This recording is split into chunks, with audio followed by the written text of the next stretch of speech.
Good morning and welcome to this edition of the VC Coffee Talk. Today we are honored to have as our special guest Dr. Glenn Boyce, who is the Chancellor of the University of Mississippi. He is my boss. And before we start our conversation with him, I do want to take a moment and say this early so that I can be sure everybody hears it.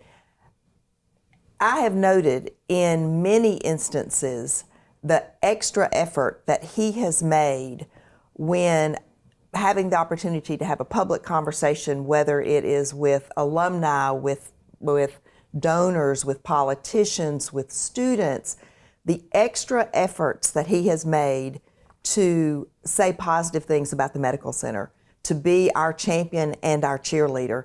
And this has occurred many times when I'm present, but I have also, learned that it happens all the time, that it's not just when he's on our campus or when he's at a medical center event. And for all of the people here at the medical center, for all of the medical center family, I want to thank you for that. We appreciate that very much, and that support and knowing that you are a champion for us and a cheerleader for all the good work that's happening here at the medical center really means a lot, and I am very grateful to you for that, and I know that all of our medical center community feels very grateful to you about that. We've got today that folks that will be tuning in to this include faculty, staff, students, the entire range of people here that wear a badge, and so frequently I will refer to it as the medical center family, so you've got a broad audience today, Dr. Boyce. I wanted to kick things off just a little bit with having you have the opportunity to tell us a little bit about you and your background. I know that you've got a very interesting story. You're not from Mississippi, but you came here, you've raised your family here, you made this your home, and all of your professional career has been here, and we're grateful for that. But tell us a little bit about how you got here and how it is that you ended up being the Chancellor of the University of Mississippi. Well, thank you for that, LouAnn. I appreciate that. Let me first say how much I appreciate the opportunity to be with you today, and thank you. And I certainly appreciate it, and your words were exactly right. Every chance I get, I'm out there trying to champion all the great work that goes on here. And that's every facet of the medical center, and the academic programming, the students, the staff, and of course our physicians and administration.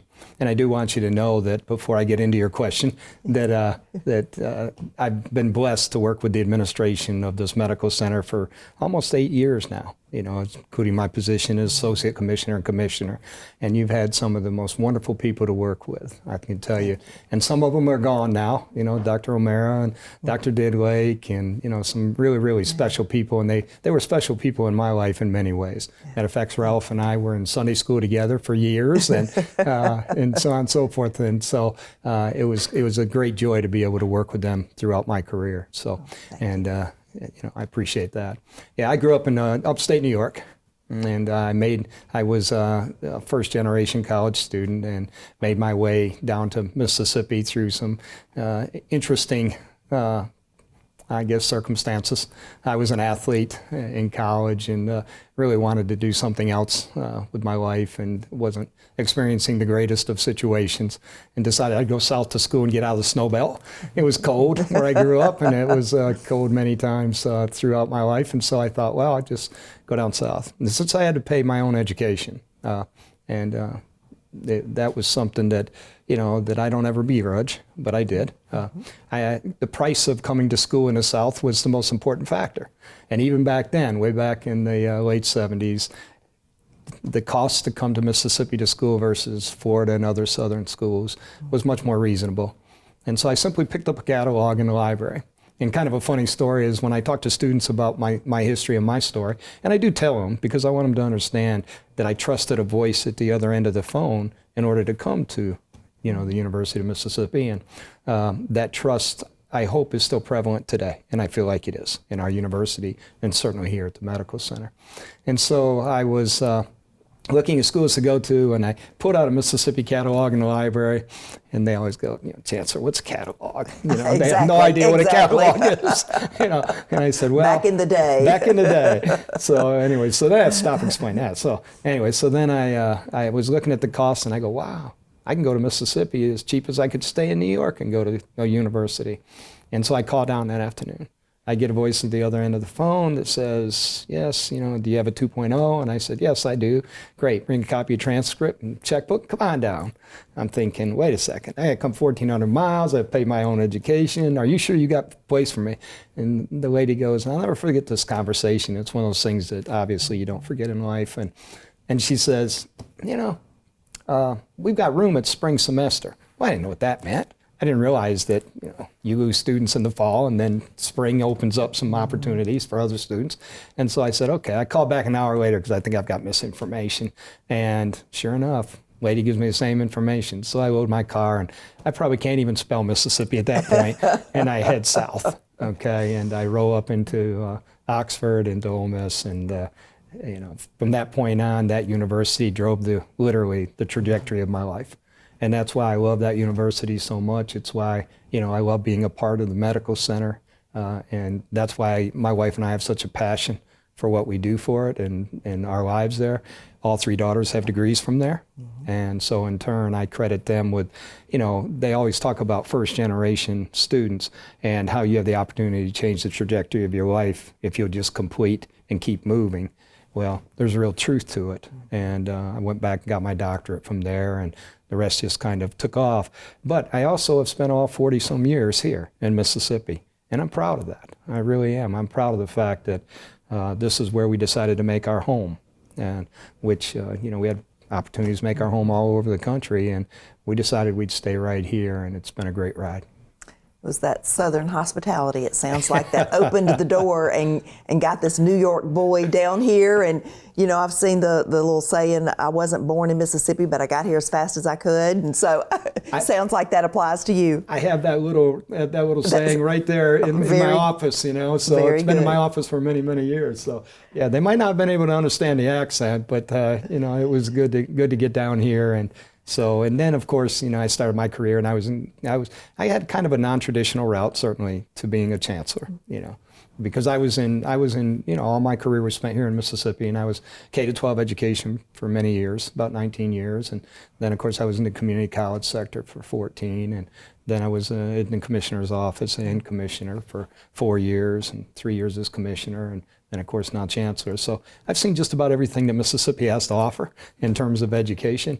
And that has been a great ride. And those experiences and that pathway to the chancellor's office has been incredibly valuable, and the experiences and the people that I've met and the relationships that I've formed throughout those 40 years have all been proven to be incredibly effective in the assistance and administration that I can provide to you as well. You've got some broad and deep roots here, relationships built over many years. Yeah. And as that young man packing your car and driving down here, I can just imagine if somebody had said to you, guess what? You're going to end up being the chancellor at this place that you're going to. You probably would have said, what is the chancellor? Yeah, I would have. Yeah. And by the way, I never knew the chancellor when I was at Ole Miss. Probably couldn't even tell you who it was today. But I will tell you that, and especially because I had an old beat-up car that the roof was peeling off and so on and so forth. So when I drove up, I wasn't sure if I was in the right place, but I was there. Okay. And so, yes, you're exactly right about that. If people could have seen me drive up on campus and say, well, here, 40 years later, this is going to be your new chancellor. Nah, not a chance. But life is a funny thing. And, it is. And the journey has a lot of twists and turns, but what a wonderful story, and just such a fun story, I think, for the students to hear the pathway. And to hear about a catalog, in the pre-Google days when we didn't have Google and you had to look things up in the library. So now that you're in this role and you've been in the role a couple of years, and it seems like there's so much fun and energy, positive things going on around athletics, enrollment is up, fundraising is positive. I mean, there's so many positive things that are happening. What do you see on the horizon, or what do you hope to see on the horizon as far as your vision and your thoughts about the future for both the university at Ole Miss in Oxford and the medical center here as well. Yeah, I appreciate that. And I can tell you, yes, we have a tremendous trajectory right now as a university, which both entities, quote unquote, we have a tremendous trajectory. And we were the only university to grow in Mississippi, and we grew by 5%, and where America's universities are losing enrollment. Yeah. And America's universities are almost 2% losses over the last year, along with, since COVID is kind of, we've come out of COVID, they've lost almost 3.2% across America. And yet, since we've come out of COVID, we've gained 6%. And of course, we've got the largest freshman class in our history up there, which is by far the largest class. We had 3,940 way back in 2016. Now we have, we had over 4,500 at the beginning of the semester. Do you have places to put all of them? We could talk about housing for about an hour, so we'll pass on that subject. Okay. We've got a plan. Okay. Because we've also got, enrollment right now, and applications for next year are up by about 24% over this class. Wow. Yes. Wow. So it's what's about to come is an even larger class, and I have a lot of concerns housing wise for my upperclassmen, in particular my grad students and so on. So we're paying attention to the entire spectrum. It's an exciting problem to have. It's an exciting problem. Yes, it is. The other thing that I would say is, as far as the vision that I have up there in Oxford, it isn't so much a vision. It's the way that I want the university to conduct itself. We always want to be that university that's filled with respect and dignity, and we want to be that university that always has the academic freedom to have conversations that may not be conversations that everybody agrees with, but we want to be able to have those conversations. And we want to be able to have those conversations in the right environment with the right kind of respect. Independent thought, independent is what we think we should be teaching our students at this point in time. And so in turn, that is important to us to conduct ourselves that way. But also, we've got a vision for our research model. And even though we're in R1 research, all of us together and everything, I've got a vision that our research model would become more robust and that we would do a lot more work in that area. It's very important to me that your faculty, my faculty, quote unquote up there, that our faculties have the opportunity to, I look at it this way, to be the consummate professional if that's their journey. Mm-hmm. Some faculty members love the classroom, thank goodness, okay, and they love the teaching component, and that's wonderful. And other faculty members love the research piece and are a little more passionate about that piece. But I want them to have the ability to do both at the highest levels that they themselves as professionals want to achieve. So that's the vision I have for faculty members. I don't ever want them to feel like they didn't have the resources, they didn't have the support, we couldn't figure out the time and space issues that they face with research, or in the classroom they don't have the proper equipment, which I'm going to address with you in that question right now, that I think is important. So it's very, very important for me to have this vision of building resources in order to have what we need. And the excellence in the education and the excellence in the research is really, it's the two, the partnership of the two that elevates a university, I think. Without question, without question. And the other piece of this that matters deeply to me is the achievement levels of our students. Mm-hmm. And when you talk about our trajectory, lots of people like to say the visibility of winning a College World Series and going to the Sugar Bowl. Yeah, that's all wonderful, okay, and that's a lot of fun, and it brings a lot of enthusiasm and passion to the university. However, what really matters is that we're elevating the entire university in publications that are pretty independent. Some people can argue about it and so on and so forth, but in national publications, our profile has improved every single year, and it's getting stronger and stronger. We have up in Oxford, our last two freshman classes, one had an 88% retention rate from freshman to sophomore. I thought that couldn't be beat. Yeah. I mean, that was about 15% above the national average, but I said, there's no way to beat that. That's amazing. Now we end up with this freshman that's sophomores currently, almost 90%.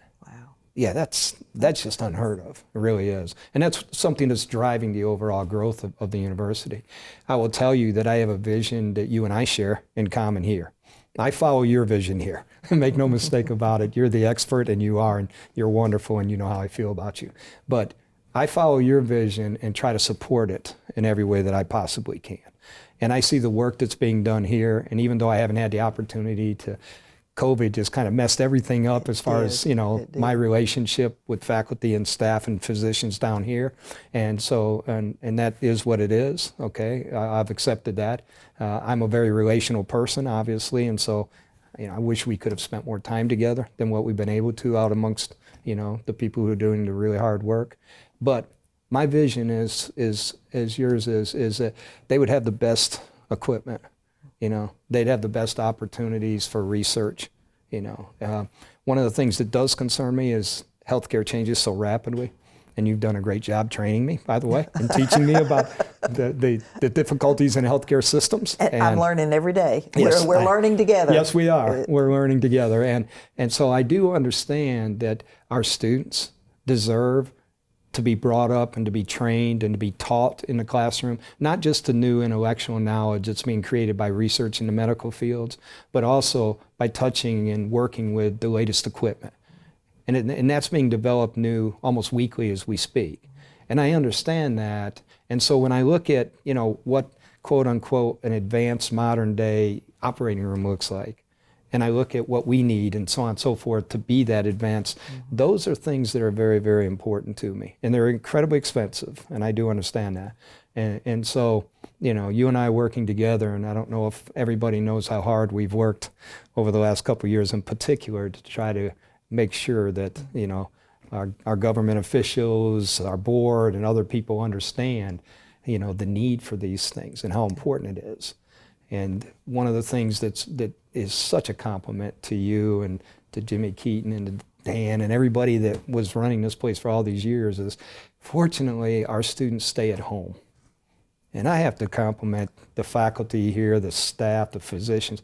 If our students didn't stay at home in the medical field, I don't know, we would be in serious, serious trouble as a state. And I'm just thankful that they feel like they can build a career right here. And there's a difference between getting a job and building a career.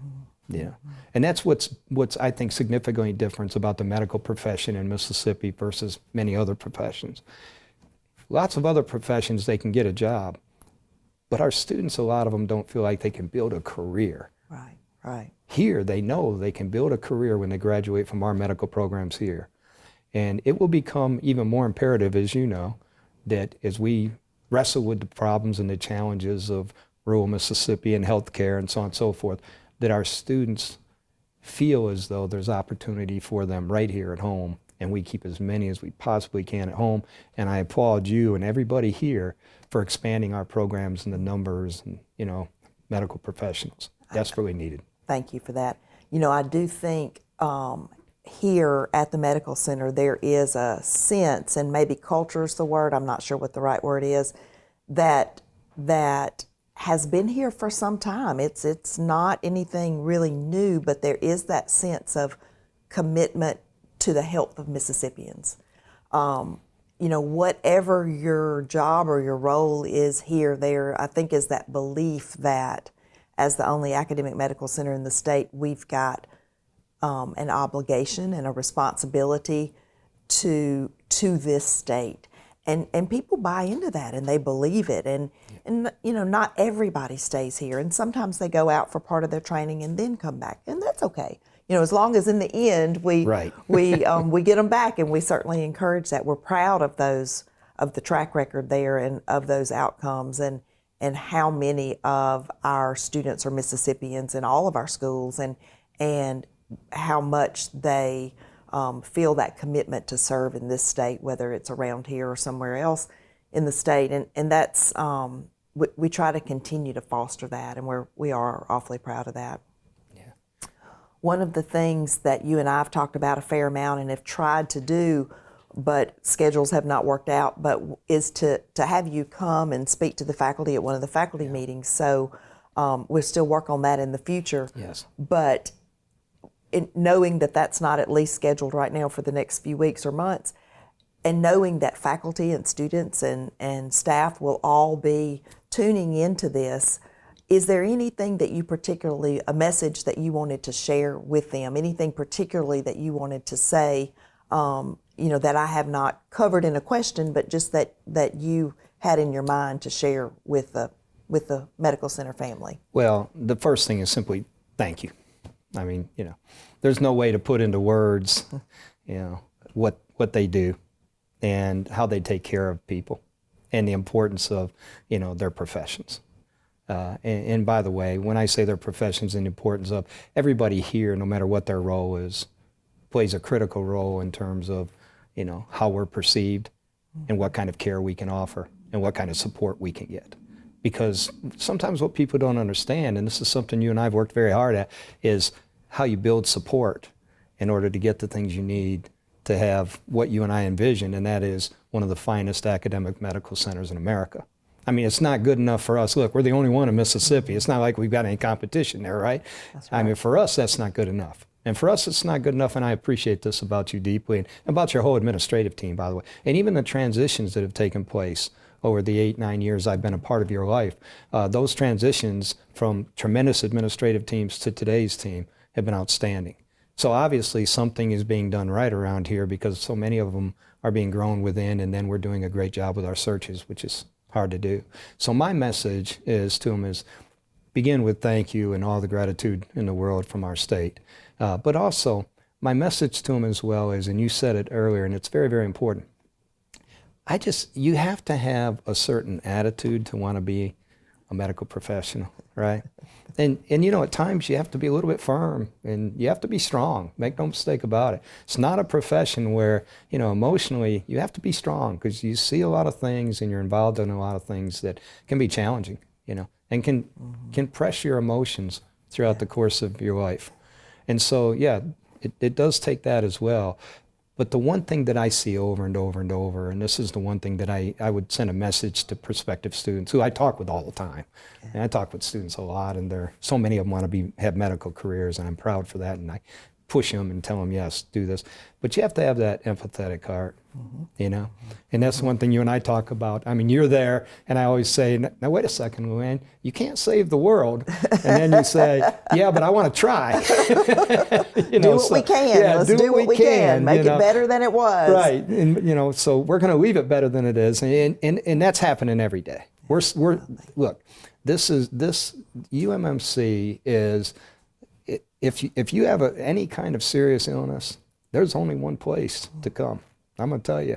And you're making a mistake if you don't come here, because you've got the finest physicians, you've got the finest researchers, you've got this amazing team approach. So you've got these things going on here that are significant. And I've only been hospitalized once in my life, and I don't mind telling this story to everybody here, because I want to thank. I wasn't going to bring it up. That's okay. I was not going to bring it up. I was just going to see about if you did or not. Yeah, I wasn't going to bring that up. But I'm going to bring it up. Go ahead. Yeah, once in my life now, and that was when I had a terrible, terrible case of pneumonia, and it wasn't that long ago, a year and a half ago or so. And it got to the point where I couldn't beat it, which, for me, I waited way too long, because I always think I can beat everything. And so next thing you know, Richard Summers is waiting for me in the emergency room, and here I come. Okay. And so I got to experience, and I got to, unfortunately, and I got to see these amazing doctors and these amazing students at work. Now, I do want to let you know, to my students and to my physicians and the nurses and everybody else who helped me through that period of time, how thankful I am. But I also want you to know that it's just a little bit embarrassing to be sitting in there with 12 of your students around you in a hospital room. I know. You have on a different outfit than you do today. You just feel a little bit out of your element. It's not fun to be a patient. No. It's not fun. But let me tell you, and of course, as you know, the students come from all the different fields as they work as teams and stuff. But what it did teach me, it taught me two things that were very, very important, I think, to the work you and I have been doing. The first thing it taught me was, wow, these students are amazing. They were absolutely incredible. Yeah. And they get it. And whoever chose them for their respective fields is doing an amazing job. But the second thing it taught me was the importance of this conversation from time to time, where people think that the hospital and the academic programming, for some reason, should be separated. it taught me that that's a conversation that should never even take place. They're so interwoven. Totally interwoven. Yeah. And if you don't have that kind of relationship, and if we didn't have a hospital like we do that does so many significant things such as trauma care and pediatrics and things that we're really, really good at, if we didn't have that as our quote unquote, and I hate to use this term, but as the place where our students can come and experience and train and so on and so forth, and we had to have relationships out there with just multiple hospitals, I just don't think you'd have the effectiveness, and I don't think we could train our students at the highest levels like we can, let alone the fact that they get to work with some of the most sophisticated equipment and they get to come out of here ready for their fields. Yeah. That is vitally, vitally important. We would lose that sense of family that Absolutely. I talked about earlier and that cohesive purpose, I think. No question. All right, so one more question. Are you okay for one more question? Sure, absolutely. Okay. What do you like to do for fun? Let's just pretend like you have some free time and that you have a little time to do what you want to do. What do you like to do for fun? Well, and the funnest parts of my life is when I'm with my family. My 3 daughters are all very athletic, and my son-in-laws are as well, thank goodness. And so in turn, we take vacations together a lot of times, and we enjoy each other's company. That's highly wonderful. Wonderful. That's wonderful. As you well know, but we're highly, highly competitive. Okay, so that's the piece that gets interesting.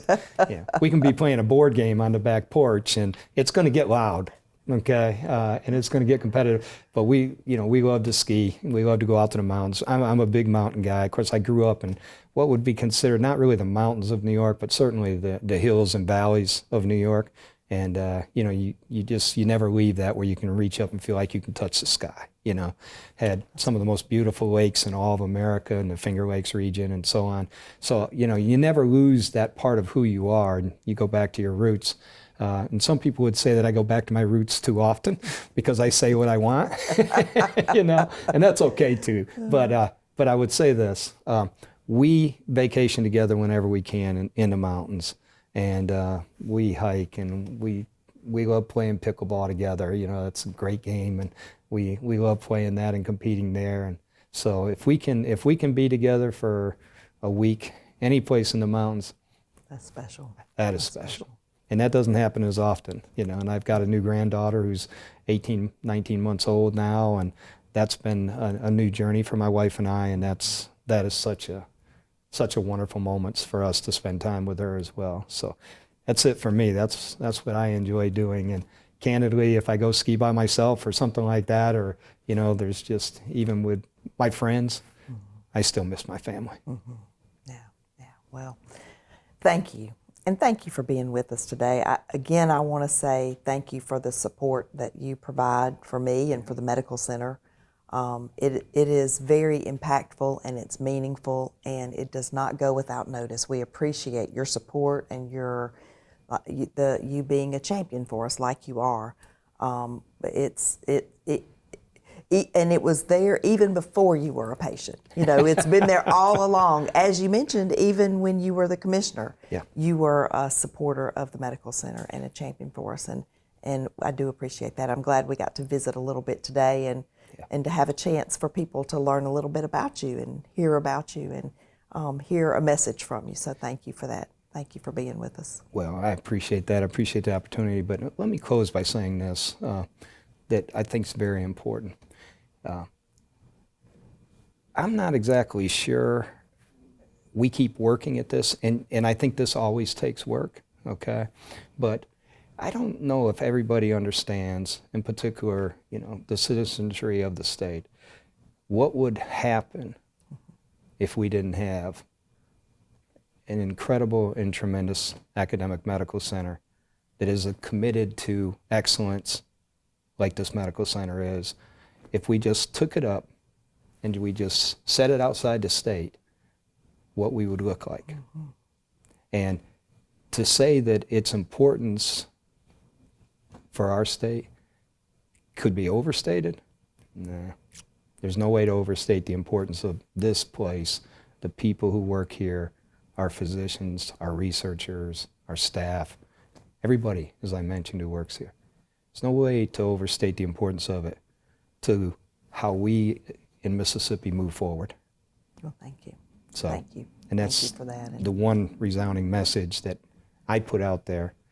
As a matter of fact, I have a talk with a pretty significant group coming up in about an hour and a half, and that'll be my same message. thank you. So, Thank you for that. thank you for your leadership. We are glad. I am glad to be partnering with you on this journey. So thank you. Thanks.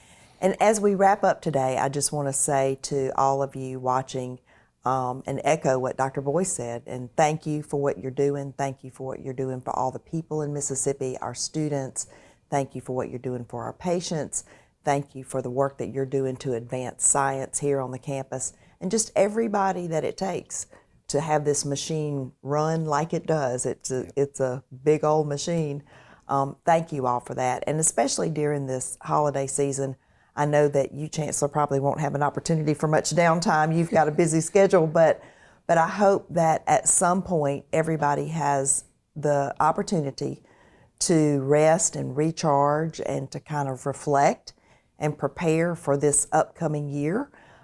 It's an exciting year. We've got lots of great work to do, great things to do for the state of Mississippi and for healthcare in this state. It's an important year, and you're a very important part of it. I want to say to all of you, happy holidays, Merry Christmas, have some time with your family and your loved ones, and let's come back in 2023 and have a great year. Thank you.